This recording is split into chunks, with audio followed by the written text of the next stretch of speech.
নমস্কার, আমার নিউজের আমার অনলাইন স্কুলে স্বাগত। আমি সনাতন তামলি, প্রমোদ দাশগুপ্ত স্মৃতি বিদ্যাপীঠের ভূগোলের শিক্ষক।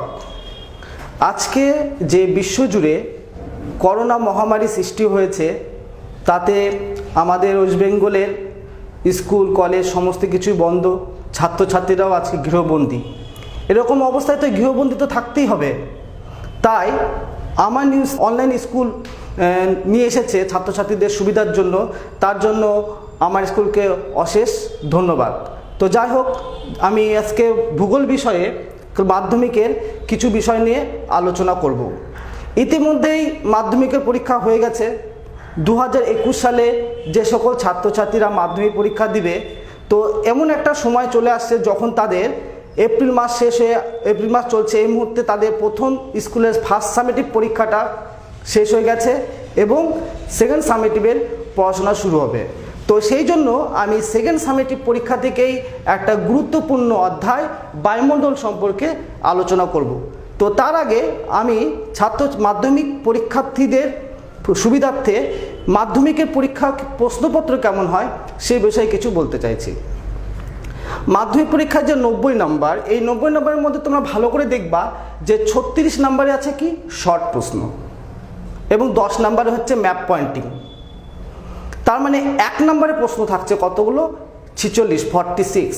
তারপরে আছে 2 নম্বরে প্রশ্ন, তারপরে 3 নম্বরে প্রশ্ন এবং 5 নম্বরে প্রশ্ন। তো 1 নম্বরের প্রশ্নের জন্য তোমাদেরকে কি করতে হবে, আমাদের যে টেক্সট বইগুলো আছে সেটা খুঁটিয়ে খুঁটিয়ে পড়তে হবে। 2 নম্বরের প্রশ্ন, 3 নম্বরের প্রশ্ন ও 5 নম্বরের প্রশ্নের জন্য প্রত্যেকটা বিষয় থেকে প্রত্যেকটা চ্যাপ্টার থেকে প্রশ্ন হয়। তো প্রথমে আমি 5 নাম্বার থেকে যাই। 5 নম্বরের যে প্রশ্নটা, সেটা কিন্তু তোমার প্রাকৃতিক ভূগোল থেকে 2টো প্রশ্ন আমাদের লিখতেই হবে। এখানে 4টা প্রশ্ন আসে, তার মধ্যে 2টো লিখতে হবে। এবং যে আঞ্চলিক ভূগোল আছে, সেই আঞ্চলিক ভূগোল থেকে তোমাদের 4টা প্রশ্ন আসবে, তার মধ্যে 2টো লিখতেই হবে। তো আজকে আমার যে অধ্যায়টা আমরা নিয়েছি প্রাকৃতিক ভূগোল থেকে বায়ুমণ্ডল, এই বায়ুমণ্ডল চ্যাপ্টারটা আমি বারবার করে বলছি ছাত্রছাত্রীদের জন্য খুবই গুরুত্বপূর্ণ। এই অধ্যায় থেকে প্রায় 16 নম্বরের প্রশ্ন আসে। এবারও তোমাদের যে 2020 সালে যে মাধ্যমিক পরীক্ষাটা হয়েছে, সেখানেও প্রায় 16 নম্বরের প্রশ্ন আসছে। এখানে 5 নম্বরের একটা প্রশ্ন আসে, এখানে 3 নম্বরের প্রশ্ন আসে, 2 নম্বরের প্রশ্ন আসে।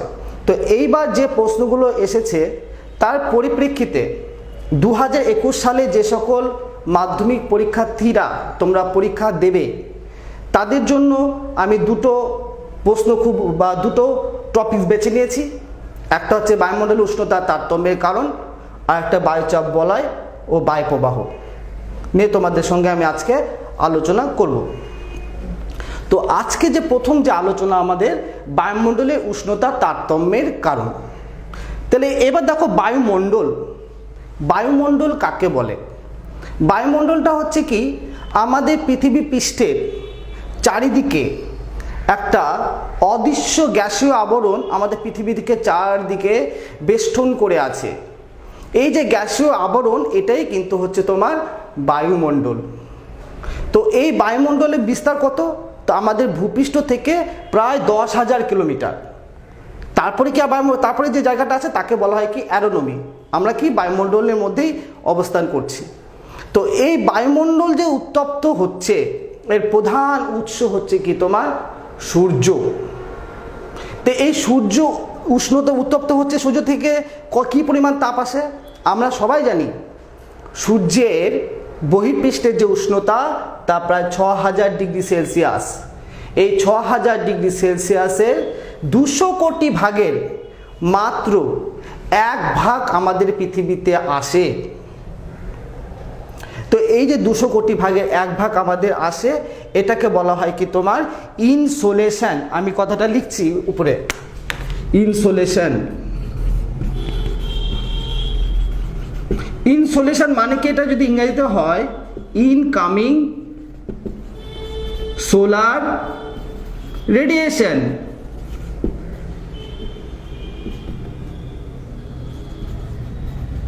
অর্থাৎ সূর্য থেকে যে 200 কোটি ভাগের 1 ভাগ পৃথিবীতে আলো এসে পৌঁছাচ্ছে, এটাই হচ্ছে কি ইনকামিং সোলার রেডিয়েশন।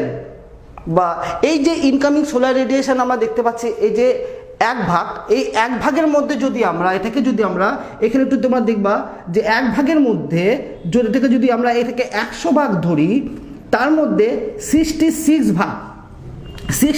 ভাগ আমাদের এই বায়ুমণ্ডলকে উত্তপ্ত করে।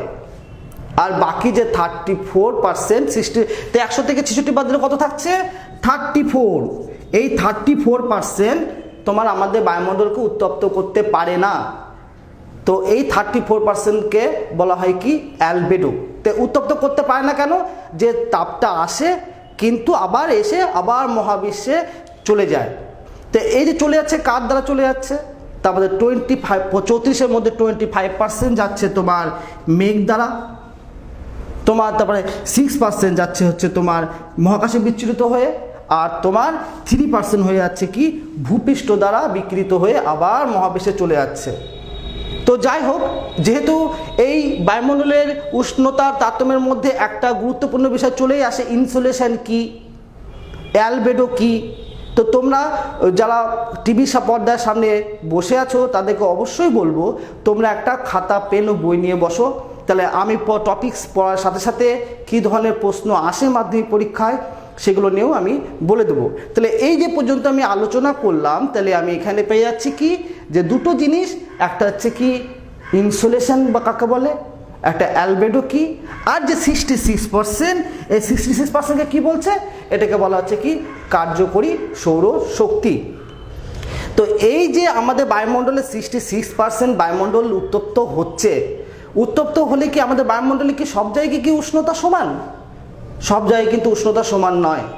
আজকে দেখো, যদি আমরা মেরু অঞ্চলে যাই, মেরু অঞ্চলে কি সারা বছর বরফ দিয়ে ঢাকা থাকে, নিরক্ষীয় অঞ্চলে কি কত উষ্ণতা বেশি। তাহলে এই যে বায়ুমণ্ডল বিভিন্ন জায়গায় যে উষ্ণতার তারতম্য লক্ষ্য করা যাচ্ছে, তো এই উষ্ণতার তারতম্য লক্ষ্য করার কারণগুলো কি কি?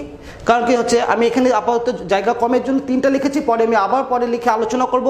প্রথম অবস্থায় দেখো যে এখানে 3টা, প্রথম কি? অক্ষাংশ, উচ্চতা, স্থলভাগ ও জলভাগের অবস্থান। তাহলে প্রথম যে পয়েন্টটা আছে আমাদের কি? দেখো, অক্ষাংশ। অক্ষাংশ কোনো বায়ুমণ্ডলের উষ্ণতার তারতম্যে গুরুত্বপূর্ণ ভূমিকা পালন করে। অর্থাৎ অক্ষাংশ অনুযায়ী সূর্যরশ্মির পতন কোণ ঘটে, দিন রাত্রির হ্রাস বৃদ্ধি ঘটে। অক্ষাংশ কীরকম? নিরক্ষীয় অঞ্চলে সূর্যরশ্মি সারা বছর লম্বভাবে কিরণ দেয়, এবং নিরক্ষীয় অঞ্চল থেকে যত আমরা মেরু অঞ্চলের দিকে যাব, উত্তর মেরু বা দক্ষিণ মেরুর দিকে যাব, তত সূর্যরশ্মি তির্যকভাবে পতিত হয়। তাহলে এবার তার মানে বোঝা যাচ্ছে তির্যকভাবে পতিত রশ্মির উষ্ণতা কম হয়, লম্বভাবে পতিত রশ্মির উষ্ণতা কী হচ্ছে? বেশি হয়। প্রশ্ন হলো কেন? এবার দেখো যে তির্যকভাবে যে রশ্মিটা পড়ছে সে বায়ুমণ্ডলে অনেকটা পথ অতিক্রম করে তারপরে আমাদের ভূপৃষ্ঠে এসে পৌঁছাচ্ছে এবং বেশি জায়গা জুড়ে পতিত হচ্ছে। আর লম্বভাবে পতিত যে রশ্মিটা, সেটা বায়ুমণ্ডলে অল্প পথ ধরে পরিক্রমণ করছে এবং কম জায়গার উপর দিয়ে পড়ছে। তার মানে দেখা যাচ্ছে যেখানে নিরক্ষীয় অঞ্চলে সূর্যরশ্মি লম্বভাবে পড়ছে এবং অল্প জায়গার উপর পড়ছে, তাই উষ্ণতাটা কি হচ্ছে? বেশি হচ্ছে। এবং এই নিরক্ষীয় অঞ্চল থেকে আমরা উত্তর মেরুর দিকে যাচ্ছি, তির্যকভাবে পড়ছে সূর্যরশ্মি এবং তির্যকভাবে পতিত রশ্মি বেশি জায়গা জুড়ে পড়ছে এবং বায়ুমণ্ডলে বেশি সময় ধরে কি হচ্ছে? শোষিত হচ্ছে, ফলে উষ্ণতার পরিমাণটা কমে যাচ্ছে। এই জন্য মেরু অঞ্চলে উষ্ণতা কি হচ্ছে? কম হচ্ছে এবং নিরক্ষীয় অঞ্চলে উষ্ণতাটা তোমার বেশি হচ্ছে। আরেকটা কি বললাম আমি? সূর্যরশ্মির পতন কোণের সাথে সাথে কি বললাম? বললাম হচ্ছে দিন রাত্রির হ্রাস বৃদ্ধি। দিন রাত্রির হ্রাস বৃদ্ধিটা কি? দিন রাত্রি দেখো, নিরক্ষীয় অঞ্চল, পৃথিবীর যে মাঝখানে যে নিরক্ষীয় অঞ্চল, এখানে কিন্তু তোমার সারা বছর 12 ঘন্টা দিন 12 ঘন্টা রাত্রি হচ্ছে, ফলে উষ্ণতার তারতম্য কিন্তু এখানে দেখা যায় না। এই নিরক্ষীয় অঞ্চল থেকে যদি আমরা মেরু অঞ্চলের দিকে যাই, তখন কি হচ্ছে? দিন রাত্রি তারতম্য হচ্ছে। 45 ডিগ্রি অক্ষরেখা বলো, 60 ডিগ্রিতে বলো। মেরু অঞ্চলে তো আমরা জানি 6 মাস দিন 6 মাস রাত।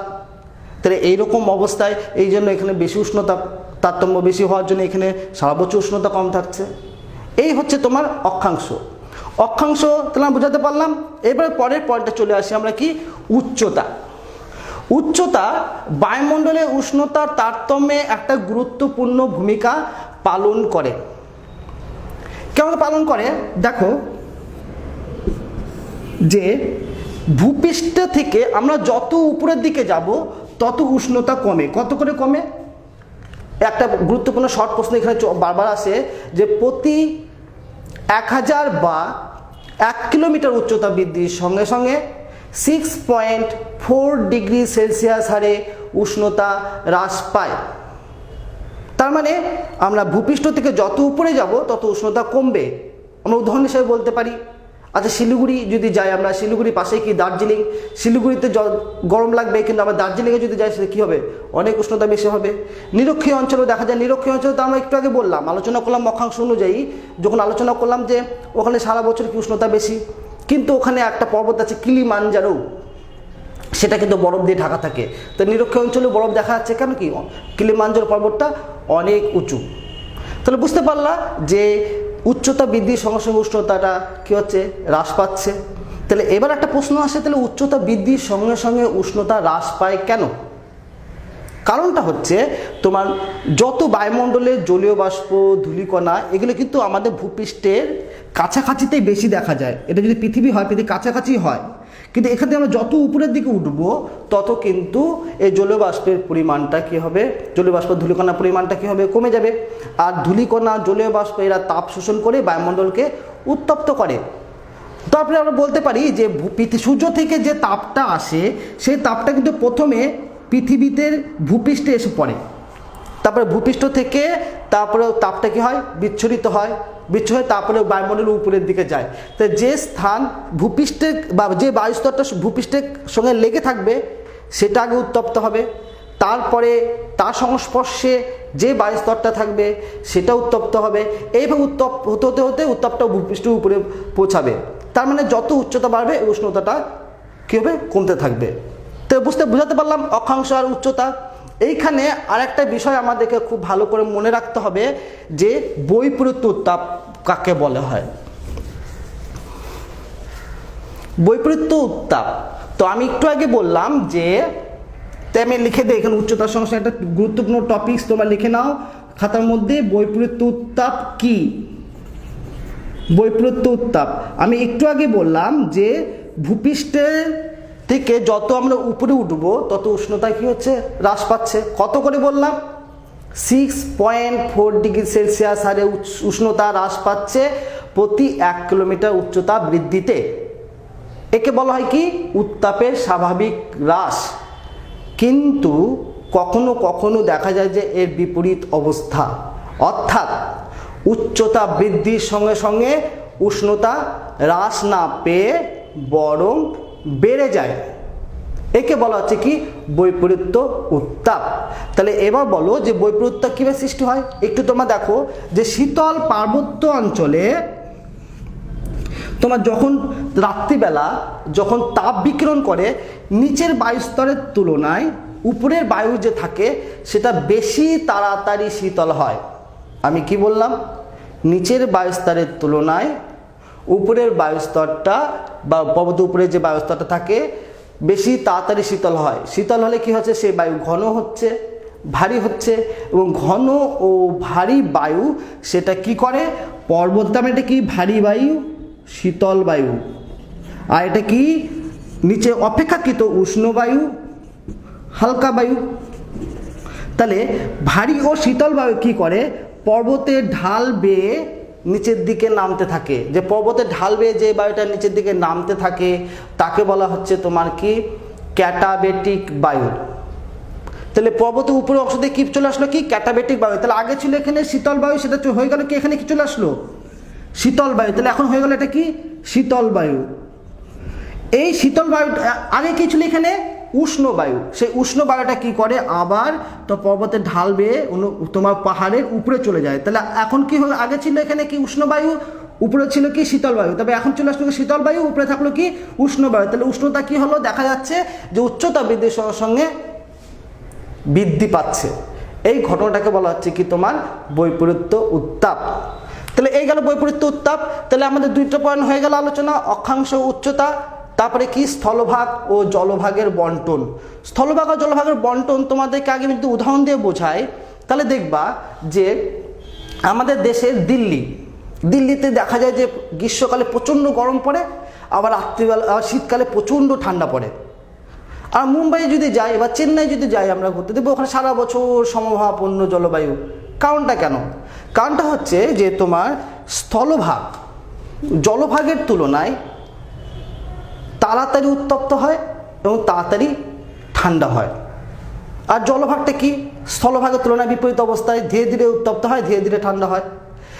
তাই পৃথিবীর যে বা ভারতের যে সকল জায়গায় তোমার হচ্ছে জলভাগের কাছাকাছি আছে, সেখানে তোমার সমভাবাপন্ন জলবায়ু লক্ষ্য করা যায়।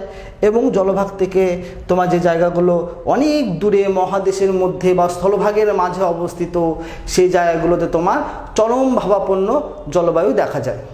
তা আমরা কি বুঝাচ্ছিলাম? তাহলে এতক্ষণ আমরা দেখলাম উচ্চতা, স্থলভাগ ও জলভাগের অবস্থান কিভাবে বায়ুমণ্ডলের উষ্ণতার তারতম্য ঘটিয়ে থাকে। এরপরে যে পয়েন্টটা নিয়ে আমরা আলোচনা করব হচ্ছে বায়ুপ্রবাহ। বায়ুপ্রবাহটা হচ্ছে কি, যে কোনো উষ্ণ অঞ্চলের উপর দিয়ে যদি শীতল বায়ু প্রবাহিত হয়ে যায়, তাহলে সেই অঞ্চলের উষ্ণতা কি হয়? কমে যায়। বা আবার বিপরীতভাবে বলা যেতে পারে, যদি কোনো শীতল অঞ্চলের উপর দিয়ে যদি উষ্ণ বায়ু প্রবাহিত হয়, তাহলে সেই অঞ্চলের উষ্ণতাটাও কি হয়? বেড়ে যায়। যেমন একটা উদাহরণ দিয়ে বলতে পারে, একটা খুব সুন্দর উদাহরণ। কয়েকদিন আগে আমাদের গঙ্গারামপুরে প্রচণ্ড গরম পড়েছিল। তো হঠাৎ করে কি হলো? তোমার কালবৈশাখী চলে আসলো। কালবৈশাখী আসার ফলে দেখো আমাদের গঙ্গারামপুরের উষ্ণতা কিন্তু এখন অনেকটা কমে গেছে। তাহলে এটা হচ্ছে বায়ুপ্রবাহ। বায়ুপ্রবাহটা একদম সোজা, একদম ছোট করে বললাম। সমুদ্র স্রোত কি? বায়ুপ্রবাহের মতো সমুদ্র স্রোতু। অর্থাৎ সমুদ্র স্রোতু তোমার যে উষ্ণ সমুদ্র স্রোত যদি কোনো শীতল অঞ্চলের উপর দিয়ে প্রবাহিত হয়, তাহলে সেই অঞ্চলের উষ্ণতাটা কি হচ্ছে? কমে যাচ্ছে। বা শীতল অঞ্চলের পাশ দিয়ে যদি আবার উষ্ণ স্রোত প্রবাহিত হয়, তাহলে সেই অঞ্চলের উষ্ণতাটা কি হচ্ছে? বেড়ে যাচ্ছে। উদাহরণ দিয়ে বলি এবার, উত্তর পশ্চিম ইউরোপে তোমার সারা বছর দিয়ে উপসাগরের স্রোত প্রবাহিত হয়। তো এই উষ্ণ উপসাগরের স্রোত প্রবাহিত হওয়ার জন্য উত্তর পশ্চিম ইউরোপের উষ্ণতা সবসময় বেশি থাকে। কিন্তু ওখান দিয়ে আবার যদি হঠাৎ করে বছরে একসময় শীতল লাব্রাডর স্রোত প্রবাহিত হয়, ওই শীতল লাব্রাডর স্রোত প্রবাহিত হলে ওখানকার উষ্ণতা এক লাফে অনেকটাই কমে যায়। তাহলে দেখো বায়ুপ্রবাহ, সমুদ্র স্রোতু কোন অঞ্চলে উষ্ণতার তারতম্য ঘটিয়ে থাকে। পরে হচ্ছে মৃত্তিকা। মৃত্তিকা তো অনেক রকমের হয় আমরা জানি, বালি মৃত্তিকা, কৃষ্ণ মৃত্তিকা, ল্যাটেরাইট মৃত্তিকা, লোহিত মৃত্তিকা। প্রত্যেকটা মৃত্তিকার কিন্তু একটা ভৌত ও রাসায়নিক একটা বৈশিষ্ট্য আছে। এই বৈশিষ্ট্যর জন্য তাদের তাপ গ্রহণ ক্ষমতা ও তাপ বর্জন ক্ষমতাও কি হচ্ছে? ভিন্ন ভিন্ন হচ্ছে।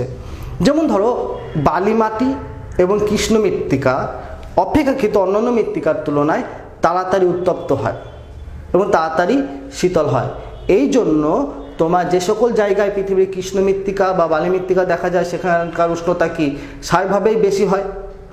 তারপরে চলে আসো কি নগরায়ন ও শিল্পায়ন। আজকাল দেখো যে আমি উদাহরণ দিয়ে বলি, দেখো গ্রামের দিকে যদি যাই আমাদের একটা স্নিগ্ধতা, অতটা উষ্ণতা মনে হয় না। আবার দেখো শহরের দিকে যদি বেশি উন্নত শহরের দিকে যদি যাও, ঘিঞ্জি, ওখানকার হচ্ছে শিল্পায়ন, অনেক শিল্প কলকারখানা, অনেক নগর, যানজট, ফলে কী হচ্ছে? একটা ঘিঞ্জিটা তাপীয় দ্বীপে পরিণত হয়েছে।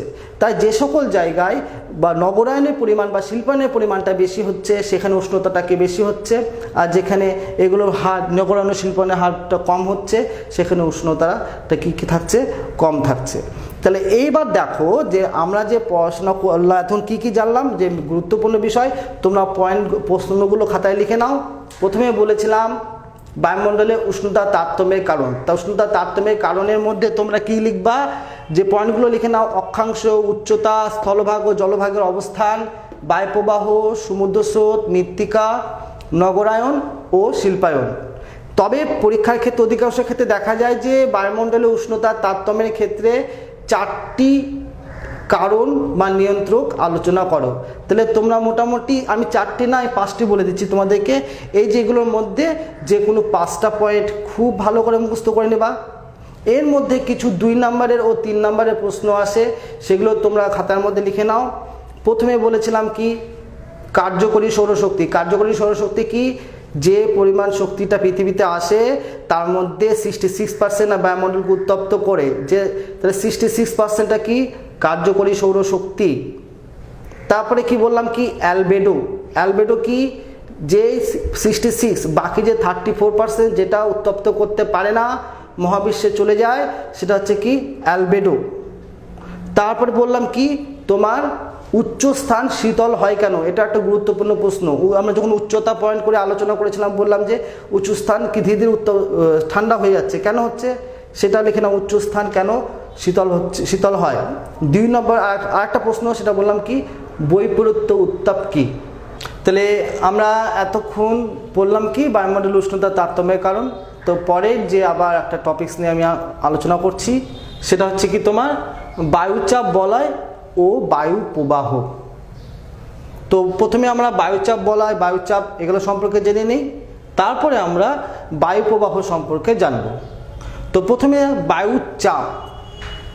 বায়ুচাপ বলাকে বায়ুর চাপটা জানতে হবে। বায়ুর চাপ কাকে বলে? আমরা তো সবাই ছোটোবেলায় জেনেছি যে বায়ু ওজন আছে। তাহলে যার ওজন আছে বা ভর আছে তার তো চাপ থাকবেই। তাহলে আমরা আরেকটু অন্যরকমভাবে বলি যে পৃথিবীর বা ভূপৃষ্ঠের কোনো একটি স্থানে একক ক্ষেত্রফলের উপর বায়ু যে উলম্বভাবে যে প্রযুক্ত বল প্রয়োগ করে, সেটাকেই বলা হয় কি? বায়ুর চাপ। আমি আবার বলছি, ভূপৃষ্ঠের কোনো একটি স্থানে বায়ু উলম্বভাবে যে বল প্রয়োগ করে, সেটাই হচ্ছে কি? বায়ুর চাপ। তো বায়ু হচ্ছে চাপ হচ্ছে 2 রকমের। একটা হচ্ছে কি? উচ্চচাপ, আর একটা হচ্ছে কি? নিম্নচাপ। তো এখানে কয়েকটা প্রশ্ন তুমি জেনে রাখবা। তো বায়ুর চাপ, গড় চাপ কত? ভূপৃষ্ঠে বায়ুর গড় চাপ হচ্ছে 1013.25 মিলিবার। 0 ডিগ্রি সেলসিয়াস উষ্ণতায় 45 ডিগ্রি অক্ষাংশে সমুদ্রপৃষ্ঠে গড় বায়ুর চাপ হচ্ছে 1013.25 MB। এবং বায়ুর চাপ মাপার যে যন্ত্র, তার নাম হচ্ছে কি? ব্যারোমিটার। এগুলো শর্ট প্রশ্ন আসে, তোমরা খাতায় লিখে নিতে পারবা। সমুদ্রপৃষ্ঠে গড় বায়ুর চাপ কত, আর বায়ুর চাপ মাপক যন্ত্রের নাম কি। তাহলে এইবার যে আমরা জানলাম যে বায়ুর চাপ হচ্ছে কয় রকমের? 2 রকমের। একটা হচ্ছে উচ্চচাপ, আর একটা হচ্ছে কি? নিম্নচাপ।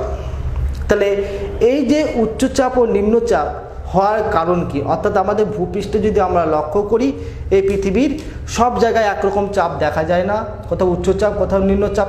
প্রথম কারণ হচ্ছে কি? 1 নম্বর আমরা আলোচনা করছি উষ্ণতা। উষ্ণতার সঙ্গে বায়ুচাপের একটা ব্যস্তানুপাতিক সম্পর্ক। অর্থাৎ উষ্ণতা বাড়লে চাপ কমে এবং উষ্ণতা কমলে চাপ বাড়ে, এবং উষ্ণতা বাড়লে চাপ কমে যায়। তো যাই হোক, যেমন কারণ কি? যদি উষ্ণতা বাড়ে তাহলে কি হচ্ছে? বায়ু উত্তপ্ত হচ্ছে, হালকা হচ্ছে এবং এর ঘনত্ব কমে যাচ্ছে, ফলে বায়ুর চাপ কম দিচ্ছে। এবং যদি উষ্ণতা কমে যায় তাহলে কি হচ্ছে? বায়ু ঠান্ডা হচ্ছে, শীতল হচ্ছে, ভারী হচ্ছে, চাপ বেশি দিচ্ছে। তার মানে দেখা যাচ্ছে ভূপৃষ্ঠে যে সকল জায়গায় উষ্ণতা বেশি, সেখানে বায়ুর চাপটা কি? কম। যেখানে উষ্ণতা কম, সেখানে বায়ুর চাপটা হচ্ছে বেশি। তো এরপরে দেখো উচ্চতা। উচ্চতা হচ্ছে কি? ভূপৃষ্ঠ থেকে যত উপরে ওঠা যায় তত হচ্ছে উষ্ণতা কি করতে থাকে? তো চাপ, উচ্চতা বৃদ্ধির সঙ্গে সঙ্গে চাপটা কি থাকে? কমতে থাকে। কারণ যত উচ্চতা বাড়বে বায়ুমণ্ডলের ঘনত্ব কমে যাচ্ছে। বায়ুমণ্ডলের ঘনত্ব, ধূলিকণা, জলীয় বাষ্প এগুলোর পরিমাণ কমে যাওয়ার জন্য বায়ু পাতলা হয়ে যাচ্ছে। পাতলা হওয়ার জন্য বায়ুর চাপটাও কি হচ্ছে? কম হচ্ছে। এই জন্য ভূপৃষ্ঠে পার্বতের উপরে কি হচ্ছে? চাপটা সবসময় কম থাকে। 2 নম্বর কি? জলীয় বাষ্প। উষ্ণ জলীয় বাষ্প যদি বায়ুতে মিশে থাকে তাহলে বায়ু কি হয়ে যায়? হালকা হয়ে যায়। তাই যদি বায়ুতে জলীয় বাষ্প থাকা মানে কি বলে আমরা ধরে নিতে পারি বায়ুটা কি আছে? এখন চাপ কম আছে। যেমন বর্ষাকালে আমাদের ভারতে বায়ুতে জলীয় বাষ্পের পরিমাণটা বেশি থাকে, তাই এখানে নিম্নচাপ থাকে। কিন্তু শীতকালে দেখা যায় যে বায়ুতে জলীয় বাষ্প থাকে না, তাই থাকে কি? তোমার উচ্চচাপ। তারপরে কি? স্থলভাগ ও জলভাগের বন্টন কি? স্থলভাগ ও জলবন্টন ভাগ কি? স্থলভাগ ও জলভাগ বিপরীতভাবে একটা উষ্ণতাকে শোষণ করার ক্ষমতা রাখে, অর্থাৎ স্থলভাগ জলভাগের তুলনায় তাড়াতাড়ি উত্তপ্ত হয় এবং তাড়াতাড়ি ঠান্ডা হয়। ফলে স্থলভাগের উপরে সৃষ্টি হয় কি নিম্নচাপ, আর জলভাগের উপরে তখন কি হয়ে যাচ্ছে কি উচ্চচাপ। তাহলে দেখো যে বায়ুচাপের তারতম্যের যে প্রধান 5টি কারণ উষ্ণতা, উচ্চতা, জলীয় বাষ্প, পৃথিবীর আবর্তন গতি। পৃথিবীর আবর্তন গতিটা বলিনি, আবর্তন গতি কি? তো আমাদের পৃথিবী গোলাকার হওয়ার জন্য সব জায়গায় কিন্তু আবর্তনের বেগ সমান নয়, কোথাও আবর্তন বেগ বেশি, কোথাও কম। নিরক্ষীয় অঞ্চলে আবর্তনের বেগটা কি বেশি থাকে, ফলে কি হচ্ছে এই অঞ্চলে বায়ুগুলো হচ্ছে ছিটকে দুই দিকে চলে যাচ্ছে। যেমন ধরো কী করে ছিটকে যায়, আমরা একটা উদাহরণ দিয়ে বলতে পারি, একটা ঢিলকে যদি আমি একটা সুতো দিয়ে বাঁধি, বেঁধে যদি ঘুরাতে হঠাৎ করে ছেড়ে দেই, তাহলে কী হবে? বায়ুগুলো ঢিলটা কি ছিটকে চলে যাবে। ঠিক একই রকমভাবে যেখানে বায়ুর আবর্তন বেগ বেশি, সেখান থেকে বায়ুটা কি হয় ছিটকে চলে যায়। সেজন্য নিরক্ষীয় অঞ্চলে নিম্নচাপ থাকে, আর মেরু অঞ্চলে বায়ু ছিটকাতে পারে না, তাই এখানে থাকে কি উচ্চচাপ। তাহলে এতক্ষণ আমরা জানলাম কি বায়ু চাপের তারতম্যের যে কারণগুলো, উষ্ণতা, উচ্চতা, জলীয় বাষ্প, পৃথিবীর আবর্তন গতি, স্থলভাগ ও জলভাগের বন্টন। একটু জেনে নাও তাহলে কি বললাম, উষ্ণতা বাড়লে চাপ কি হচ্ছে, বাড়ছে না কমছে? উষ্ণতা বাড়লে চাপ কমে যাচ্ছে, মানে নিম্নচাপ সৃষ্টি হচ্ছে। আর যদি উষ্ণতা কমে যায় তাহলে কি সৃষ্টি হচ্ছে উচ্চচাপ। উচ্চতা কি বললাম, যত উচ্চতা বাড়বে চাপ তত কি হবে কম হবে। তারপরে বলে কি জলীয় বাষ্প, বায়ুতে জলীয় বাষ্প থাকলে বায়ু নিম্নচাপ হবে, জলীয় বাষ্প যদি না থাকে তাহলে কি হবে বায়ুটা উচ্চচাপ হবে। আবর্তন গতি কি বললাম, পৃথিবীর যেখানে আবর্তনের বেগ বেশি সেখানে তোমার চাপটা কম হবে, যেখানে আবর্তনের বেগ কম সেখানে চাপটা কী হবে বেশি হবে। স্থলভাগ ও জলভাগ, যেখানে স্থলভাগটা থাকবে স্থলভাগের উপর সৃষ্টি হবে কি নিম্নচাপ, জলভাগের উপর সৃষ্টি হবে কি উচ্চচাপ। তো এই গেল হচ্ছে চাপের তারতম্যের কারণ। এই যে চাপের তারতম্যের কারণে দেখলাম যে কোথাও উচ্চচাপ আর নিম্নচাপ সৃষ্টি হচ্ছে, ঠিক এইভাবে আমাদের পৃথিবীতে 60টি বায়ুচাপ বলয় পৃথিবীকে বেষ্টন করে আছে। এই 60টি বায়ুচাপ বলয় কি কি তোমরা একটু ভালো করে দেখো। প্রথম হচ্ছে নিরক্ষীয় নিম্নচাপ বলয়। কি বললাম, নিরক্ষীয় নিম্নচাপ বলয়, এটা কত তোমার 5 ডিগ্রি, উভয়গুলার দিয়ে 5 ডিগ্রি উত্তর ও দক্ষিণ অক্ষাংশের মধ্যে অবস্থান করছে। তারপরে কি কর্কটীয় উচ্চচাপ বলয়, দক্ষিণ গোলার্ধে কি মকরীয় উচ্চচাপ বলয়, এটা কত 25 থেকে 35 ডিগ্রি সাউথ, এটা কত 25 ডিগ্রি থেকে 35 ডিগ্রি নর্থ। তাহলে এটা বলা নিরক্ষীয় নিম্নচাপ বলয়, কর্কটীয় উচ্চচাপ বলয়, মকরীয় উচ্চচাপ বলয়। এটা কি সুমেরু বৃত্ত প্রদেশীয় নিম্নচাপ বলয়, কত এটা 60 থেকে 70 ডিগ্রি উত্তর, এটাও 60 থেকে 70 ডিগ্রি, এটা হচ্ছে সাউথ। তাহলে এটা সুমেরু বৃত্ত প্রদেশীয় নিম্নচাপ বলয়, এটা হচ্ছে কুমেরু বৃত্ত প্রদেশীয় নিম্নচাপ বলয়। তারপরে আছে কি সুমেরু দেশীয় উচ্চচাপ বলয়, এটা কত 80 ডিগ্রি থেকে মেরু কত আমরা সবাই জানি 90 ডিগ্রি নর্থ, এদের কত 80 ডিগ্রি থেকে 90 ডিগ্রি সাউথ। তাহলে দেখো তোমরা এখানে 4টা উচ্চচাপ বলয় আমরা পাচ্ছি। কি কি দেখো, নীল কালার দিয়ে আমি চিহ্ন করা আছে, 1টা 2টো 3টা 4টা, আর কটা নিম্নচাপ 3টা। কি কি নিরক্ষীয় নিম্নচাপ বলয়, সুমেরু বৃত্ত প্রদেশীয় নিম্নচাপ বলয়, আর হচ্ছে কি কুমেরু বৃত্ত প্রদেশীয় নিম্নচাপ বলয়। আমাদেরকে এই চাপ বলয় বায়ুপ্রবাহ বোঝার আগে, নিয়ত বায়ুপ্রবাহ বোঝার আগে আমাদের চাপ বলয় সম্বন্ধে কিন্তু সবার একটা স্পষ্ট ধারণা থাকা দরকার। তো তোমরা এই চাপ বলয়টা ভালো করে দেখে নাও। তাহলে আবার বলছি, তো পৃথিবীর মাঝখানে নিরক্ষীয় নিম্নচাপ বলয়, উত্তরে কর্কটীয় উচ্চচাপ বলয়, দক্ষিণে মকরীয় উচ্চচাপ বলয়। আবার চলে যাও 60 থেকে 70 ডিগ্রির মধ্যে আছে সুমেরু বৃত্ত প্রদেশীয় নিম্নচাপ বলয়, দক্ষিণে আছে কুমেরু বৃত্ত প্রদেশীয় নিম্নচাপ বলয়, মেরুর দিকে আছে কি সুমেরু দেশীয় উচ্চচাপ বলয়, আর নিচে আছে কি কুমেরু দেশীয় উচ্চচাপ বলয়। তোমরা একটা জিনিস লক্ষ্য করবা, দেখবা একটা উচ্চচাপ একটা নিম্নচাপ, একটা উচ্চচাপ একটা নিম্নচাপ এভাবে পৃথিবীতে অবস্থান করছে। তাহলে এবার প্রশ্ন হচ্ছে যে উচ্চচাপ বলয়গুলো বা নিম্নচাপগুলো সৃষ্টি হয়েছে কিভাবে। আমি একটা একটা করে আলোচনা করছি। প্রথম হচ্ছে কি নিরক্ষীয় নিম্নচাপ বলয়। এই নিরক্ষীয় নিম্নচাপ বলয় কত বললাম, 5 ডিগ্রি, 0 থেকে 5 ডিগ্রি উভয় গোলার্ধের মধ্যে লক্ষ্য করা যাচ্ছে। তো এখানে নিম্নচাপ বলয় সৃষ্টি হওয়ার কারণ 3টা। মনে রাখবা কি, 1 নম্বর কি, এখানে সারা বছর সূর্যরশ্মি লম্বভাবে কিরণ দেয়। সারা বছর লম্বভাবে কিরণ দেয় বলে এখানে উষ্ণতা কি থাকছে বেশি। আমরা বললাম উষ্ণতার সঙ্গে বায়ুচাপের ব্যস্তানুপাতিক সম্পর্ক, উষ্ণতা বেশি হলে চাপ কি হবে, কম হবে। তাহলে উষ্ণতা বেশি থাকার জন্য এখানে নিম্নচাপের সৃষ্টি হচ্ছে। 2 নম্বর কি, জলভাগের অবস্থান এখানে বেশি, এখানে বেশি পরিমাণে জলভাগ আছে। আমরা কি বললাম, জলভাগ থাকলে কি থাকবে, জলীয় বাষ্প থাকবে। জলীয় বাষ্প থাকলে বায়ু কি হয়, হালকা হয়। তার মানে নিরক্ষীয় অঞ্চলে জলীয় বাষ্পের পরিমাণটা বেশি থাকার জন্য নিম্নচাপের সৃষ্টি হচ্ছে। 3 নম্বর কি, আমরা বললাম আবর্তন গতি। পৃথিবীর আবর্তন গতি কাকে বলে, আবর্তন গতি থাকলে বেশি হলে কি হয়, আমরা একটু আগে বললাম আবর্তন গতি যদি বেশি হয় তাহলে চাপটা কি হবে, কম হবে। নিরক্ষীয় অঞ্চলে পৃথিবীর সবচেয়ে পরিধি বেশি থাকার জন্য এখানে আবর্তনের বেগটাও বেশি, তাই এখানে নিম্নচাপটা সৃষ্টি হচ্ছে, এখানে চাপটাও কম।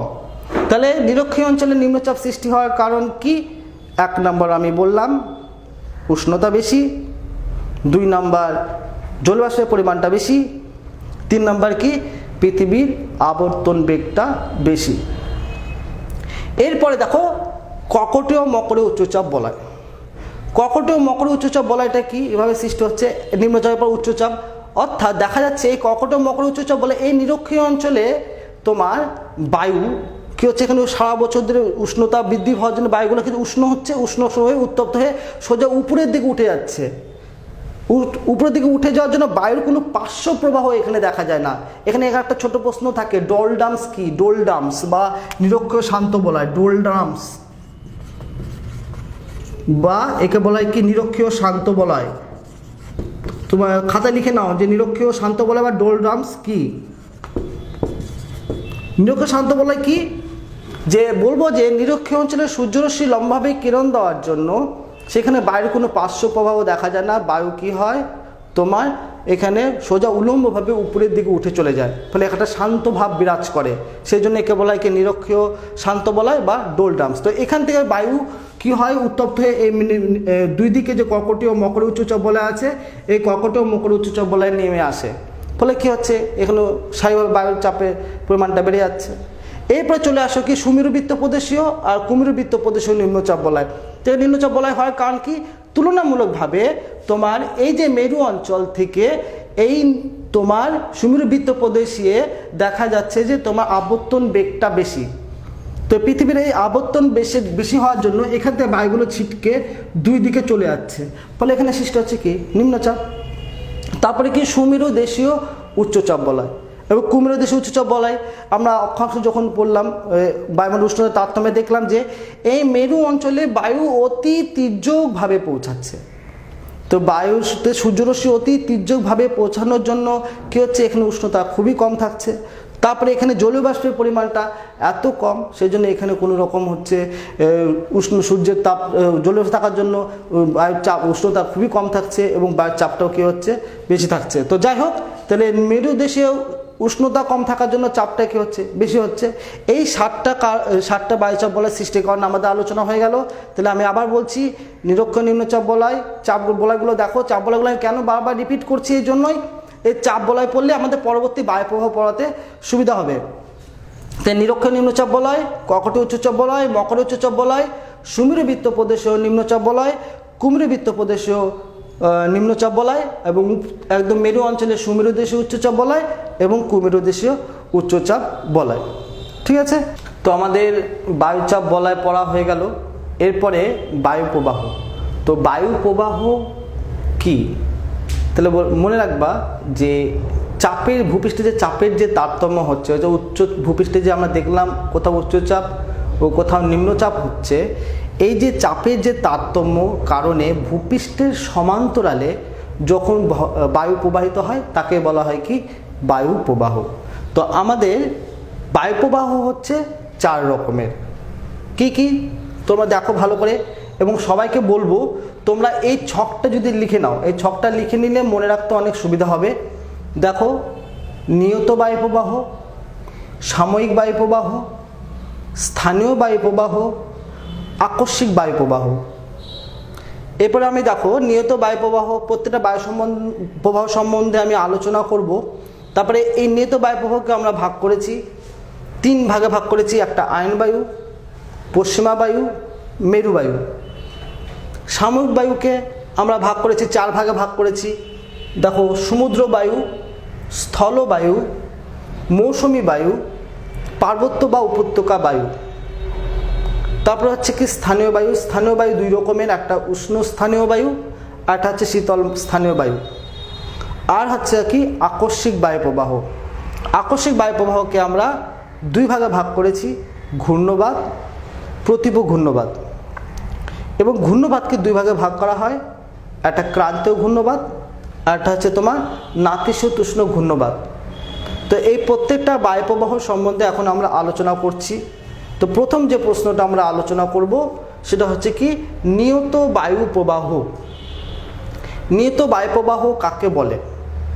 এখানে আমি একটু বলে রাখি, এটা সবাই ভালো করে শুনবে। তোমাদের এবার 2021 সালে যারা মাধ্যমিক পরীক্ষার্থী তাদের ক্ষেত্রে প্রশ্নটা খুব ইম্পর্টেন্ট।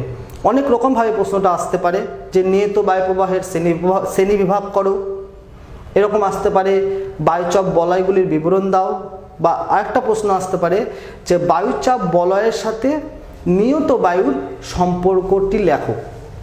তো একটু ভালো করে শোনো, খুব ইম্পর্টেন্ট। তো নিয়ত বায়ু প্রবাহ কাকে বলে আগে আমরা জেনে নেই। নিয়ত বায়ু প্রবাহ হচ্ছে কি যে ভূপৃষ্ঠের যে স্থায়ী যে উচ্চচাপ বলয়গুলি আছে, এই স্থায়ী উচ্চচাপ বলয়গুলি থেকে বায়ু যখন নিম্নচাপ বলয়ের দিকে প্রবাহিত হয় সারা বছর নিয়মিতভাবে, তাকে বলা হয় কি নিয়ত বায়ু। তাহলে ভূপৃষ্ঠের একটি নির্দিষ্ট স্থান থেকে আর একটা নির্দিষ্ট দিকে সারা বছর নিয়মিতভাবে যে বায়ুগুলো উচ্চচাপ বলয়গুলি থেকে নিম্নচাপ বলয়ের দিকে যায় তাকে বলা হয় কি নিয়ত বায়ু। তাহলে নিয়ত বায়ুকে আমরা কয় ভাগে ভাগ করেছি? 3 ভাগে। একটা হচ্ছে আয়ন বায়ু, পশ্চিমা বায়ু আর হচ্ছে মেরু বায়ু। তো প্রথম আমরা আলোচনা করব কি এই আয়ন বায়ু সম্বন্ধে। এই আয়ন বায়ু কাকে বলে?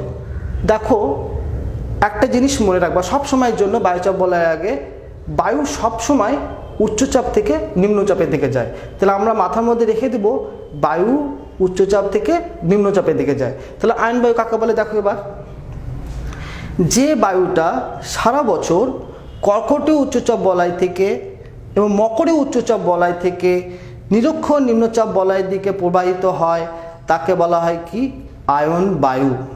আমি আবার বলছি, কর্কটীয় উচ্চচাপ বলয় এবং মকরীয় উচ্চচাপ বলয় থেকে যে বায়ুটা সারা বছর নিরক্ষীয় নিম্নচাপ বলয়ের দিকে প্রবাহিত হয় তাকে বলা হয় কি আয়ন বায়ু। আয়ন শব্দের অর্থ হচ্ছে কি পথ। আগেকার এই বায়ু নির্দিষ্ট পথ ধরে চলাচল করে বলে এই বায়ুর নাম হচ্ছে কি আয়ন বায়ু। আগেকার দিনে পালতোলা জাহাজে এই বায়ুর পথ ধরে কি করা হতো? বাণিজ্য করা হতো বলে এর আরেকটা নাম হচ্ছে কি বাণিজ্য বায়ু। তাহলে এই আয়ন বায়ু দেখো, যেহেতু ফেলের সূত্র অনুসারে বায়ু কিন্তু সরাসরি প্রবাহিত হতে পারে না। এখানে আমি একটা ছোট্ট করে বলে দিই ফেলের সূত্র কি। ফেলের সূত্র অনুসারে যে বিজ্ঞানী ফেরেল 1854 খ্রিস্টাব্দে তিনি বায়ু প্রবাহ সমুদ্র স্রোতের উপর নির্ভর করে একটা সূত্র দিয়েছিলেন। কি তিনি বলেছিলেন যে ভূপৃষ্ঠের আবর্তন গতি ও কোরিওলিস বলের জন্য বায়ু প্রবাহ বা সমুদ্র স্রোত ভূপৃষ্ঠের সোজাসুজি প্রবাহিত হতে পারে না। উত্তর গোলার্ধে ডান দিকে বেঁকে প্রবাহিত হয় এবং দক্ষিণ গোলার্ধে বাম দিকে বেঁকে প্রবাহিত হয়। ঠিক একই নিয়মে এই ফেলের সূত্র অনুসারে আমাদের উত্তর গোলার্ধে আয়ন বায়ু ডান দিকে বেঁকে প্রবাহিত হয়, এই বায়ু প্রবাহের নাম উত্তর পূর্ব আয়ন বায়ু, এবং দক্ষিণ গোলার্ধে বাম দিকে প্রবাহিত হয় এর নাম হচ্ছে কি তোমার দক্ষিণ পূর্ব আয়ন বায়ু। তাহলে আমরা কি দেখলাম? উপরে কি উত্তর পূর্ব আয়ন বায়ু আর হচ্ছে কি দক্ষিণ পূর্ব আয়ন বায়ু। তো এখানে একটা ছোট্ট প্রশ্ন আসে যে তোমার ITCZ কি? ITC আমি ছোট্ট করে এখানে লিখে দিচ্ছি ITCZ এর হচ্ছে বাংলা হচ্ছে কি আন্তঃক্রান্তীয় অভিসারী অঞ্চল। পুরো নামটা কি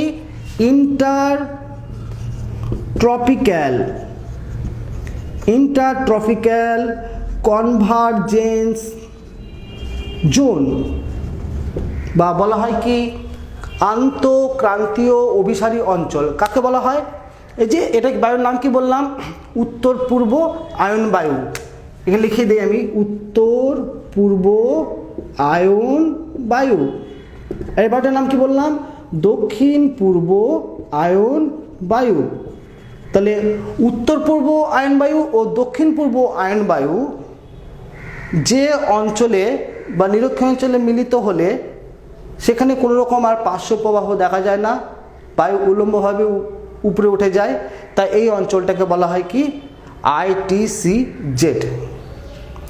এই আয়ন বায়ু গতিপথে দেখবা যে বিশ্বের বড় বড় হচ্ছে মরুভূমিগুলো সৃষ্টি হয়েছে, যেমন সাহারা মরুভূমি, কালাহারি মরুভূমি।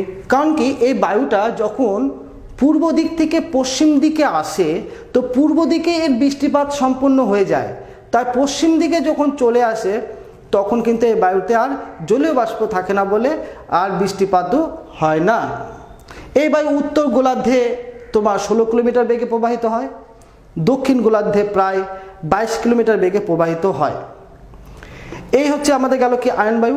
আয়ন বায়ুর পর চলে আসি আমরা কি পশ্চিমা বায়ু। এখানে আরেকটা বিষয় আমরা মনে রাখবো যে অশ্ব অক্ষাংশ, এর মধ্যে আছে কি অশ্ব অক্ষাংশটা কি একটু জেনে নাও। অশ্ব অক্ষাংশ হচ্ছে কি যে আগেকার দিনে পালতোলা জাহাজে, এই জায়গাটা কি রয়েছে ধরে নাও, এইসব সকল জায়গায় আছে তোমার ইউরোপ মহাদেশ, আর এই জায়গাটা আছে কি উত্তর আমেরিকা, মাঝখানে কি আছে কি আটলান্টিক মহাসাগর। তাহলে এই জায়গাটা কি বললাম ইউরোপ, এদিকে কি উত্তর আমেরিকা। তো এই 25 থেকে 30 ডিগ্রি অক্ষরেখার মধ্যে যখন তোমার আগেকার দিনে পালতোলা জাহাজে যদি বাণিজ্য করা হতো, তো যখন জাহাজ ভর্তি করে ঘোড়া যখন ইউরোপ থেকে এই উত্তর আমেরিকার দিকে আসতো, তখন এই সকল জায়গায় অর্থাৎ 25 থেকে 30 ডিগ্রি অক্ষরেখার মধ্যে যখন আসতো কোনো রকম বায়ু প্রবাহিত হতো না বলে একটা শান্তভাব বিরাজ করতো। এই শান্তভাব বিরাজ করার জন্য কি করা হতো, জাহাজ এগোতে পারতো না।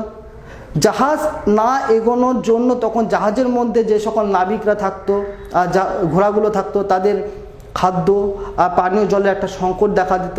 সেই খাদ্য ও পানীয় জলের সংকট দেখার জন্য কি করতো, ঘোড়াগুলোকে কি করতো সমুদ্রের জলে ফেলে দিত। সেই থেকে এর নাম হচ্ছে কি অশ্ব অক্ষাংশ। তাহলে একটা তোমরা প্রশ্ন লিখে নাও, এরকম প্রশ্ন আসতে পারে অশ্ব অক্ষাংশ কি। তারপরে তাহলে বোঝা গেল আয়ন বায়ুটা কি। তাহলে আয়ন বায়ুর পর তারপরে আমরা দ্বিতীয় যে বায়ুটা পড়বো সেটা হচ্ছে কি পশ্চিমা বায়ু। পশ্চিমা বায়ু কি, আমি একটা কথা বলেছিলাম কি যে বায়ু সবসময় উচ্চচাপ থেকে নিম্নচাপের দিকে যায়। তাহলে কি এই কর্কটেয় উচ্চচাপ বলয় থেকে সুমেরু বৃত্ত প্রদেশীয় নিম্নচাপ বলয়ের দিকে এবং মকরীয় উচ্চচাপ বলয় থেকে যে বায়ুটা সারা বছর নিয়মিতভাবে কুমেরু বৃত্ত প্রদেশীয় নিম্নচাপ বলয়ের দিকে যায় তাকে বলা হয় কি পশ্চিমা বায়ু। উত্তর গোলার্ধে একই রকমভাবে ফেলের সূত্র অনুসারে এই বায়ুটার নাম হচ্ছে দক্ষিণ পশ্চিম পশ্চিমা বায়ু, আর এর বায়ুটার নাম হচ্ছে কি উত্তর পশ্চিম পশ্চিমা বায়ু। তাহলে এখানে কিন্তু একটা ছেলেরা তোমরা ভুল করো যে তোমার এটার না বলা হয় কি এটা উত্তর পশ্চিম পশ্চিমা বায়ু, এটা নয়, কিন্তু এটা হচ্ছে দক্ষিণ দিক থেকে যাচ্ছে আর পশ্চিম দিক থেকে যাচ্ছে, সেই জন্য উত্তর গোলার্ধে পশ্চিমা বায়ুর নাম দক্ষিণ পশ্চিম পশ্চিমা বায়ু এবং দক্ষিণ গোলার্ধে এটা উত্তর দিক থেকে আসছে বলে এই বায়ুটার নাম কি উত্তর পশ্চিম পশ্চিমা বায়ু। তো এই পশ্চিমা বায়ুর সঙ্গে আরেকটা তোমার ভুল হয় যে প্রত্যায়ন বায়ু। অনেকে আমরা একটা ভুল করে ফেলি যে পশ্চিমা বায়ু আর প্রত্যায়ন বায়ু কি একই, না, দুটো এক নয়। পশ্চিমা বায়ু আলাদা, প্রত্যায়ন বায়ু আলাদা। প্রত্যায়ন বায়ুটা কি, এই যে আমরা আয়ন বায়ুটা দেখলাম যে নিরক্ষীয় অঞ্চলে যে বায়ুগুলো আসলো, এই বায়ুটা কি করে আবার নিরক্ষীয় অঞ্চলে এসে উপরে উঠে যায়, উঠে গিয়ে আয়ন বায়ুর বিপরীতে প্রবাহিত হয়। এই বায়ুটার নাম হচ্ছে কি প্রত্যায়ন বায়ু। অর্থাৎ আয়ন বায়ুর বিপরীতে ঊর্ধ্বাকাশ দিয়ে যে বায়ুটা প্রবাহিত হয় তার নাম হচ্ছে কি প্রত্যায়ন বায়ু। আর পশ্চিমা বায়ুটা কি, আমি আবার বলছি, দেখো কর্কটীয় উচ্চচাপ বলয় ও মকরীয় উচ্চচাপ বলয় থেকে যে বায়ুটা সারা বছর নিয়মিতভাবে সুমেরু বৃত্ত প্রদেশীয় নিম্নচাপ বলয়ের দিকে এবং কুমেরু বৃত্ত প্রদেশীয় নিম্নচাপ বলয়ের দিকে যায় তাকে বলা হয় কি পশ্চিমা বায়ু। উত্তর গোলার্ধে এই বায়ুর নাম দক্ষিণ পশ্চিম পশ্চিমা বায়ু, এর নাম কি দক্ষিণ পশ্চিম পশ্চিমা বায়ু। আর এর নাম কি বললাম? উত্তর পশ্চিম পশ্চিমা বায়ু। দক্ষিণ গোলার্ধে যে পশ্চিমা বায়ু প্রবাহিত হয় 40 থেকে 60 ডিগ্রি অক্ষরেখার মধ্যে, এই বায়ুটা প্রচণ্ড বেগে প্রবাহিত হয়। কারণটা কি? উত্তর গোলার্ধের তুলনায় দক্ষিণ গোলার্ধে স্থলভাগের তুলনায় জলভাগের পরিমাণটা বেশি, এবং জলভাগের পরিমাণটা বেশি থাকার জন্য পশ্চিমা বায়ু প্রচণ্ড গতিতে, প্রচণ্ড বেগে এবং প্রচণ্ড আওয়াজ করে গর্জন করে প্রবাহিত হয়। তাই বিভিন্ন অক্ষাংশে বিভিন্ন নাম, যেমন 40 ডিগ্রি অক্ষরেখার উপর দিয়ে যখন প্রবাহিত হয় তখন এর নাম হচ্ছে কি? গর্জনশীল চল্লিশা। তোমার 50 ডিগ্রি অক্ষরেখার উপর দিয়ে যখন প্রবাহিত হয় তখন এর নাম বলা হয় কি? ক্রোধমত্ত পঞ্চাশা। 60 ডিগ্রি উপর হচ্ছে যখন হয় কর্কশের 60 ডিগ্রি অক্ষরেখার উপর দিয়ে যখন প্রবাহিত হয় এর নাম কি? কর্কশের 60।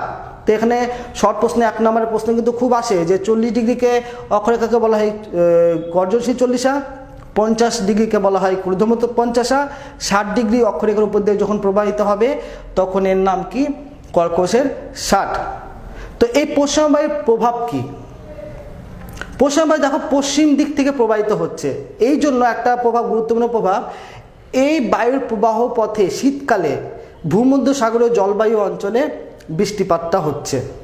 এবং তোমার নাতিশীতোষ্ণ অঞ্চলে যেহেতু এই বায়ুটা প্রবাহিত হয়, তো নাতিশীতোষ্ণ অঞ্চলে যে বিভিন্ন তৃণভূমি তোমার নাম শুনেছ, পেইরি, পম্পাস, এই তৃণভূমিগুলো কিন্তু এই বায়ু প্রবাহের গতিপথে সৃষ্টি হচ্ছে। তো এই গেল আমাদের পশ্চিমা বায়ু। পশ্চিমা বায়ুর পর আমাদের শেষ যে বায়ুটা আছে সেটা কি? মেরু বায়ু। তাহলে মেরু বায়ু কাকে বলে? মেরু বায়ু হচ্ছে তোমার উত্তর গোলার্ধে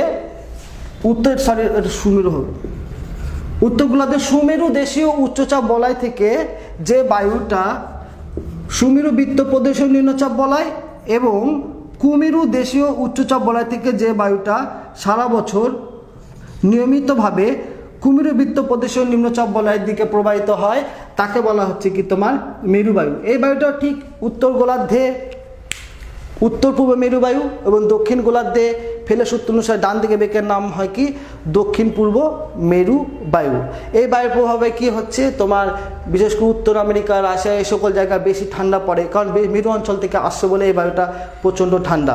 তাহলে এই হচ্ছে আমাদের 3 ধরনের বায়ু প্রবাহ। তাহলে কি কি বললাম আবার একটু দেখে নাও, আমি সংক্ষেপে বলে দিচ্ছি। নিরক্ষীয় থেকে কর্কটীয় উচ্চচাপ বলয় মকর থেকে যাচ্ছে কি? আয়ন বায়ু। এর নাম উত্তর গোলার্ধে উত্তর পূর্ব আয়ন বায়ু, দক্ষিণ গোলার্ধে দক্ষিণ পূর্ব আয়ন বায়ু। এটা কি? কর্কটীয় উচ্চচাপ বলয় থেকে সুমেরু বৃত্ত প্রদেশীয় নিম্নচাপ বলয়ের দিকে, মকর উচ্চচাপ বলয় থেকে কুমেরু বৃত্ত প্রদেশীয় নিম্নচাপ বলয় থেকে কোন বায়ু আসছে? উত্তর পশ্চিম পশ্চিমা বায়ু দক্ষিণ গোলার্ধে, উত্তর গোলার্ধে দক্ষিণ পশ্চিম পশ্চিমা বায়ু। এটা কি? সুমেরু দেশীয় উচ্চচাপ, এই যে দেশীয় আর একটা বৃত্ত প্রদেশীয়, মনে রাখবা। সুমেরু দেশীয় উচ্চচাপ বলয় থেকে সুমেরু বৃত্ত প্রদেশীয় নিম্নচাপ বলয়ের দিকে আসছে কি? এর নাম উত্তর পূর্ব মেরু বায়ু। লিখে দেই, এর নাম কি? উত্তর পূর্ব মেরু বায়ু। আর এর নাম কি? দক্ষিণ গোলার্ধে কুমেরু দেশীয় উচ্চচাপ বলয় থেকে কুমেরু বৃত্ত প্রদেশীয় নিম্নচাপ বলয় থেকে যে বায়ুটা যাচ্ছে তাকে বলা হচ্ছে কি? তোমার দক্ষিণ পূর্ব মেরু বায়ু। এই হয়ে গেল আমাদের নিয়ত বায়ু প্রবাহ। তাহলে নিয়ত বায়ুর পরে এবার আমরা আসছি কি? সাময়িক বায়ু। সাময়িক বায়ু এই শব্দটা দেখেই তো তোমরা বুঝতে পারছো যে সময়, অর্থাৎ নির্দিষ্ট স্থানে সময় অনুসারে যে বায়ুটা প্রবাহিত হয় তাকে বলা হয় কি? সাময়িক বায়ু। এই সাময়িক বায়ু আমরা ভাগ করেছি কি? দেখো, সমুদ্র বায়ু, স্থলবায়ু, মৌসুমী বায়ু, আর হচ্ছে কি? পার্বত্য বায়ু বা উপত্যকা বায়ু। তাহলে এবার দেখে নেই আমরা এই 4 রকমের বায়ু। সমুদ্র বায়ু কি? একদম সোজা, একটু ভালো করে দেখো যে দিনের বেলায় সূর্যরশ্মি যখন উত্তাপ দেয় তখন আমরা জানি জলভাগটা, এটা হচ্ছে জলভাগ, এটা হচ্ছে স্থলভাগ। স্থলভাগ জলভাগের তুলনায় তাড়াতাড়ি উত্তপ্ত হয় এবং তাড়াতাড়ি ঠান্ডা হয়। তাই দিনের বেলায় এবং জলভাগ কি করে? স্থলভাগের তুলনায় ধীরে ধীরে উত্তপ্ত হয় আর ধীরে ধীরে ঠান্ডা হয়। তো দিনের বেলায় সূর্যরশ্মি যখন তাপ দিচ্ছে তখন এই যে সমুদ্র বা জলভাগ অপেক্ষাকৃত স্থলভাগের তুলনায় ধীরে ধীরে উত্তপ্ত হয়েছে, ফলে এখানে সৃষ্টি হয়েছে কি উচ্চচাপ। আর এখানে সৃষ্টি হবে কি তখন তুলনামূলকভাবে তাড়াতাড়ি উত্তপ্ত হয়ে নিম্নচাপ। আর আমি প্রথমেই বলেছিলাম, কি বলেছিলাম, বায়ু সব সময় উচ্চচাপ থেকে নিম্নচাপের দিকে যাবে। তাহলে দেখো, তাহলে বায়ু কোথায় যাচ্ছে, স্থলভাগ। কোথায় উচ্চচাপ সৃষ্টি হয়েছে, সমুদ্রের উপর মানে জলভাগের উপর। আর নিম্নচাপটা কোথায় সৃষ্টি হয়েছে, স্থলভাগের উপরে। তাহলে স্থলভাগ বা সমুদ্র থেকে, জলভাগ বা সমুদ্র থেকে যে বায়ুটা স্থলভাগের উপরে যাচ্ছে তাকে বলা হচ্ছে কি তোমার সমুদ্র বায়ু। তাহলে এটা কখন দেখা যাচ্ছে, দিনের বেলায়। তাহলে আমি আবার পরিষ্কার করে ছোট্ট করে বলে দিচ্ছি কীভাবে সমুদ্র বায়ু বলবো।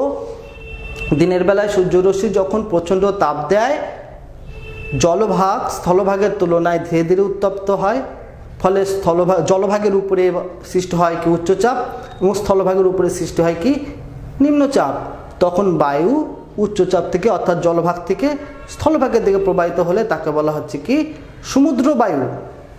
এবার পড়ব কি আমরা স্থলবায়ু, ঠিক বিপরীত। অর্থাৎ কি সন্ধ্যার পর, বিকেলবেলার পর, রাত্রিবেলা যখন আমাদের ভূপৃষ্ঠ কি হচ্ছে ঠান্ডা হচ্ছে, ঠান্ডা যখন হচ্ছে কে তাড়াতাড়ি ঠান্ডা হবে, স্থলভাগ না জলভাগ, স্থলভাগ।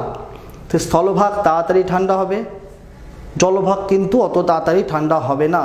তাহলে স্থলভাগ তাড়াতাড়ি ঠান্ডা হয়ে শীতল হয়ে এখানে সৃষ্টি করছে কি উচ্চচাপ। কখন, রাত্রিবেলা। এবং জলভাগের উপর তখন সেই সময় কি আছে, সেই সময় আছে কি এখনো গরম উত্তপ্ত আছে, সেই জন্য ওখানে হচ্ছে কি নিম্নচাপ। তখন দেখা যাচ্ছে বায়ু স্থলভাগ থেকে জলভাগের দিকে প্রবাহিত হচ্ছে, এই বায়ুটাকে বলা হচ্ছে কি তোমার স্থলবায়ু। তাহলে রাত্রিবেলা প্রবাহিত হচ্ছে কি স্থলবায়ু, দিনের বেলা প্রবাহিত হচ্ছে কি সমুদ্র বায়ু। তাহলে দুই রকম বায়ু পড়া হয়ে গেল। এবার হচ্ছে মৌসুমী বায়ু। মৌসুমী বায়ু এক ধরনের সাময়িক বায়ু। মৌসুমী বায়ু সম্বন্ধে তোমরা অলরেডি পড়ে এসেছো। এর আগের সামেটিভ বা ইউনিট টেস্ট পরীক্ষায় আমাদের ভারতের জলবায়ু ছিল। তাহলে ওখানে আমরা দেখতে পেয়েছি যে মৌসুমী বায়ু, মৌসুমী শব্দের অর্থই হচ্ছে ঋতু, অর্থাৎ ঋতু অনুসারে এই বায়ুটা প্রবাহিত হয়। আমাদের ভারতের কথায় যদি দেখো, ভারতকে বলা হয় যে playground of monsoon is India, মানে মৌসুমী বায়ু ক্রীড়া ক্ষেত্রই হচ্ছে কে ভারত। তো ভারতে গ্রীষ্মকালে তোমার দক্ষিণ পশ্চিমে, এখানে আমরা জানি যে এখানে সৃষ্টি হচ্ছে জলভাগ, জলভাগের উপরে সৃষ্টি হচ্ছে কি উচ্চচাপ, আর এখানে সৃষ্টি হচ্ছে কি নিম্নচাপ। তখন এই উচ্চচাপ থেকে বায়ু তোমার কোথায় যাচ্ছে, এই নিম্নচাপ মানে জলভাগ থেকে স্থলভাগের দিকে যাচ্ছে। এটা কোন সময়, গ্রীষ্মকালে, এর নাম কি দক্ষিণ পশ্চিম মৌসুমী বায়ু। আবার শীতকালে আবার কি দেখা যায়, শীতকালে দেখা যায় যে এর বিপরীত দিক থেকে বায়ু প্রবাহিত হয়, তখন ঠান্ডা হয়। ঠান্ডা হওয়ার জন্য শীতকালে স্থলভাগ থেকে জলভাগের দিকে বায়ু প্রবাহিত হচ্ছে। তো ঋতু অনুসারে বায়ু প্রবাহিত হচ্ছে, এটাও এক ধরনের কি সাময়িক বায়ু, মৌসুমী বায়ুটা। তারপরে আছে কি আমাদের পার্বত্য বায়ু। পার্বত্য বায়ু কি, শীতকালে পার্বত্য অঞ্চলে প্রচণ্ড ঠান্ডার জন্য বায়ু কি হয়, ভারী হয়ে যায়, ঘন হয়ে যায়। ঘন হয়ে সে কি করে, পাহাড়ের ঢাল বেয়ে মাধ্যাকর্ষণ শক্তি টানে নিচের দিকে চলে আসে। তো পাহাড়ের ঢাল বেয়ে যে বায়ুটা নিচের দিকে চলে আসে, এটাকে বলা হচ্ছে কি তোমার ক্যাটাবেটিক বায়ু। মনে রাখবে, এরকম প্রশ্ন আসে ক্যাটাবেটিক বায়ু কি। তাহলে আমরা বলবো শীতকালে পার্বত্য অঞ্চলে রাত্রিবেলায় প্রচণ্ড ঠান্ডার ফলে পাহাড়ের উঁচু অংশ থেকে যে ঠান্ডা শীতল ভারী বায়ুটা নিচের দিকে নেমে আসে তাকে বলা হচ্ছে কি ক্যাটাবেটিক বায়ু। আর দিনের বেলায় এই যে পাহাড়ের নিচের অংশে অপেক্ষিত উষ্ণতা বেশি থাকে, এই উষ্ণতা বেশি থাকার জন্য এই বায়ুটা কি করে, আর উষ্ণ হলে বায়ু কি হচ্ছে, হালকা হচ্ছে, হালকা হয়ে সে কি হচ্ছে উপরে উঠে যাচ্ছে। সেই উপরে ওঠার জন্য বায়ুটা যেহেতু পায়ে ঢালবে উপরের দিকে উঠে যাচ্ছে, তখন তাকে বলা হচ্ছে কি অ্যানাবেটিক বায়ু। তাহলে একটা কি ক্যাটাবেটিক বায়ু, আর একটা হচ্ছে কি বললাম আমরা অ্যানাবেটিক বায়ু। তাহলে এই হচ্ছে চার রকমের আমরা কি বললাম সাময়িক বায়ু। এরপর হচ্ছে স্থানীয় বায়ু। স্থানীয় বায়ুটা কিছুই না, তোমরা একটু জেনে নাও যে স্থানীয় ভূপ্রকৃতি বা স্থানীয় জলবায়ুগত কারণে যে বায়ুটা প্রবাহিত হয় তাকে বলা হচ্ছে কি স্থানীয় বায়ু। স্থানীয় বায়ু দুই রকমের হয়, একটা হচ্ছে উষ্ণ স্থানীয় বায়ু আর একটা হচ্ছে তোমার শীতল স্থানীয় বায়ু। উষ্ণ স্থানীয় বায়ু এখানে কী কয়েকটা উদাহরণ তোমরা পড়ে নেবা, যেমন ফন। ফন বায়ু কোথায় দেখা যায়? আল্পস পর্বতে দেখা যায়। তারপরে কি চিনুক। চিনুকটা কোথায় দেখা যায়? চিনুকটা দেখা যায় উত্তর আমেরিকার রকি পর্বত অঞ্চলে। চিনুক বায়ুর প্রভাবে কি হচ্ছে, তোমার বরফ গলে যাচ্ছে, বন্যার সৃষ্টি হচ্ছে, সেজন্য ওখানকার রেড ইন্ডিয়ান যে অধিবাসীরা আছে, রেড ইন্ডিয়ানরা তাকে বলা হচ্ছে কি, বলছেন তুষার ভক্ষ। আমাদের ভারতের ক্ষেত্রে স্থানীয় বায়ু আছে কি, তোমার হচ্ছে লু। আমাদের উত্তর ভারতে বিশেষ করে বিহার, উত্তরপ্রদেশে গ্রীষ্মকালে প্রচণ্ড দাবদাহে প্রকার প্রচণ্ড গরম হাওয়া, দমকা হাওয়া একটা প্রবাহিত হয়, সেটা হচ্ছে কি লু। তাহলে মোটামুটি তিনটা বললাম নাম। তারপরে হচ্ছে কি খামসিন আছে, হারমাটন আছে, না এরকম অনেক স্থানীয় বায়ু আছে। যাই হোক, তাহলে এই উষ্ণ স্থানীয় বায়ু, উষ্ণ বায়ু বললাম কি কী, তিনটাই তোমরা আপাতত মনে রাখো, ফন, চিনুক, লু। শীতল, বোরা, মিস্টাল। ঠিক আছে, এগুলো অ্যাড্রিয়াটিক উপসাগরে দেখা যাচ্ছে কি বোরা, মিস্টালটা দেখা যাচ্ছে কি রোন নদীর উপত্যকায় দেখা যাচ্ছে কি রোন। এগুলো হচ্ছে তোমার ঠান্ডা বায়ু। তাহলে এই তিন প্রকার বায়ু পড়া হয়ে গেল। এরপরে আছে কি আকস্মিক বায়ু। আকস্মিক বায়ু কাকে বলা হয়? আকস্মিক মানে কি? আকস্মিক মানেই তো হচ্ছে হঠাৎ, অর্থাৎ হঠাৎ করে যদি কোনো বায়ু কি হয়, কোথাও উচ্চচাপ বা কোথাও যদি নিম্নচাপের সৃষ্টি হয়, তাহলে যে বায়ুটা প্রবাহিত হয় তাকে বলা হচ্ছে কি আকস্মিক বায়ু। এই আকস্মিক বায়ু দুই প্রকারের, একটা হচ্ছে ঘূর্ণবাত আর একটা হচ্ছে কি তোমার প্রতীপ ঘূর্ণবাত। এবার দেখো ঘূর্ণবাতটা কি। ঘূর্ণবাতটা হচ্ছে তোমার যদি স্বল্প পরিসর কোনো স্থান হঠাৎ করে যদি উত্তপ্ত হয়ে ওঠে, তাহলে সেখানে সৃষ্টি হচ্ছে কি নিম্নচাপ, আর পার্শ্ববর্তী অঞ্চলে থাকে কি উচ্চচাপ। আমরা কি বললাম, বায়ু কি হয় উচ্চচাপ থেকে নিম্নচাপের দিকে যায়, তখন এই পার্শ্ববর্তী উচ্চচাপ অঞ্চল থেকে তোমার এই বায়ুটা নিম্নচাপ অঞ্চলের দিকে আসে এবং এসে আবার কুণ্ডলীর মতো পাক খেয়ে খেয়ে উপরের দিকে উঠে যায়। একে বলা হচ্ছে কি তোমার ঘূর্ণবাত। তো এই ঘূর্ণবাতকে আবার কয় প্রকার? দুই প্রকারের, একটা হচ্ছে ক্রান্তীয় ঘূর্ণবাত আর একটা হচ্ছে কি তোমার নাতিশীতোষ্ণ ঘূর্ণবাত। তো ক্রান্তীয় ঘূর্ণবাতটা কোথায়? যে তোমার পৃথিবীর যে ক্রান্তীয় অঞ্চল, এই যে ক্রান্তীয় অঞ্চল, এই ক্রান্তীয় অঞ্চলে দেখা যাচ্ছে কি তোমার ক্রান্তীয় ঘূর্ণবাত। 0 থেকে 30 ডিগ্রি, অর্থাৎ নিরক্ষীয় অঞ্চলে 0 থেকে 30 ডিগ্রি অক্ষরেখার মধ্যে দেখা যায় ক্রান্তীয় ঘূর্ণবাত, তাকে বলা হয় ক্রান্তীয় ঘূর্ণবাত। ক্রান্তীয় ঘূর্ণবাত কিন্তু ভীষণ বিধ্বংসী। এই ক্রান্তীয় ঘূর্ণবাতের মাঝখানে যে অংশটা থাকে তাকে ঘূর্ণবাতের চক্ষু। এই ক্রান্তীয় ঘূর্ণবাত পৃথিবীর বিভিন্ন দেশে বিভিন্ন নামে পরিচিত। আমি একটু দেখে নাও তোমরা কোথায় কি নামে পরিচিত। একটা শর্ট প্রশ্ন এখানে আমাদের পরীক্ষাতে আসে, মাধ্যমিকে কোথায় কি নামে পরিচিত।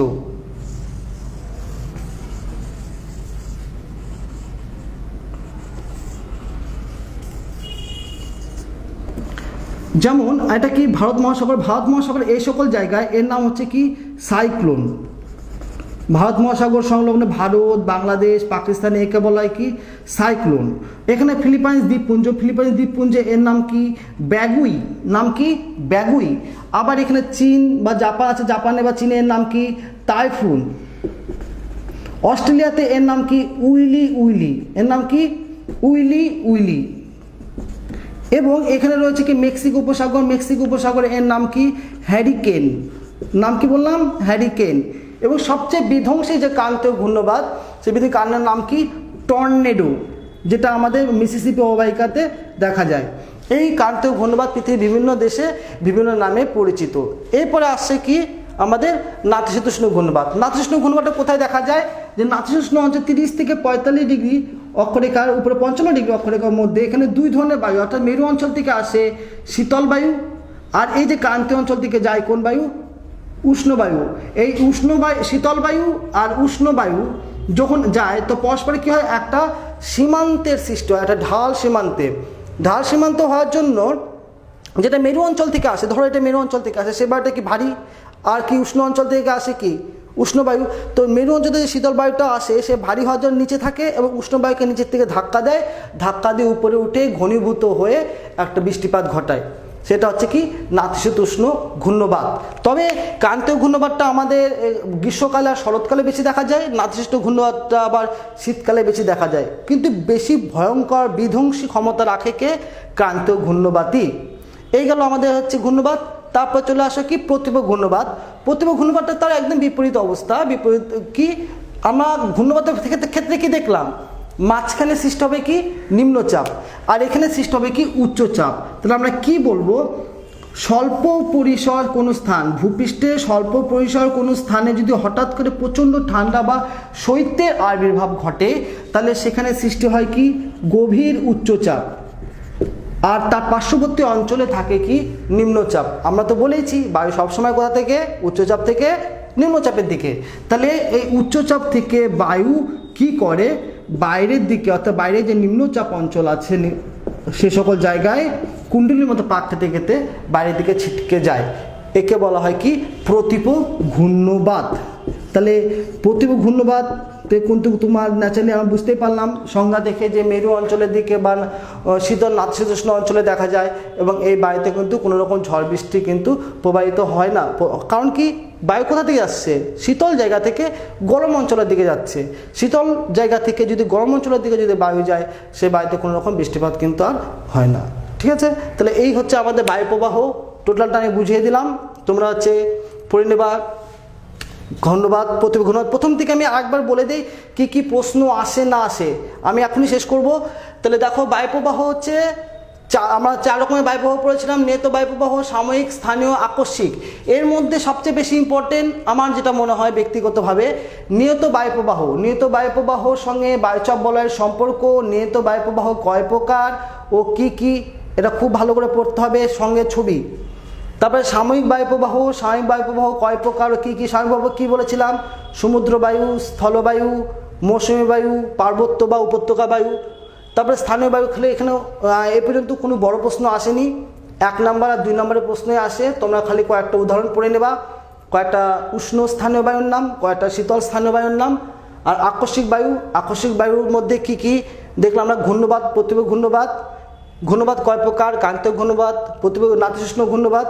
এর মধ্যে প্রত্যেকটা ঘূর্ণবাত কোন দেশে কী নামে পরিচিত এটা একটু দেখে নেবা। আর সবচেয়ে বেশি দুটো পার্থক্য, ইম্পর্টেন্ট পার্থক্য, সেটা তোমরা ভালো করে পড়ে নেবা। 1 নম্বর কি বললাম, সমুদ্রবায়ু আর স্থলবায়ুর মধ্যে পার্থক্য, আর ঘূর্ণবাত আর প্রতীপ ঘূর্ণবাতের মধ্যে পার্থক্য। এই যে কয়েকটা গুরুত্বপূর্ণ প্রশ্ন আমাদের বায়ুমণ্ডল উষ্ণতার তারতম্যের কারণ আর বায়ুচাপ বলয়, বায়ুপ্রবাহ সম্পর্কে তোমরা বাড়িতে ভালো করে পড়বা। ঠিক আছে, নমস্কার।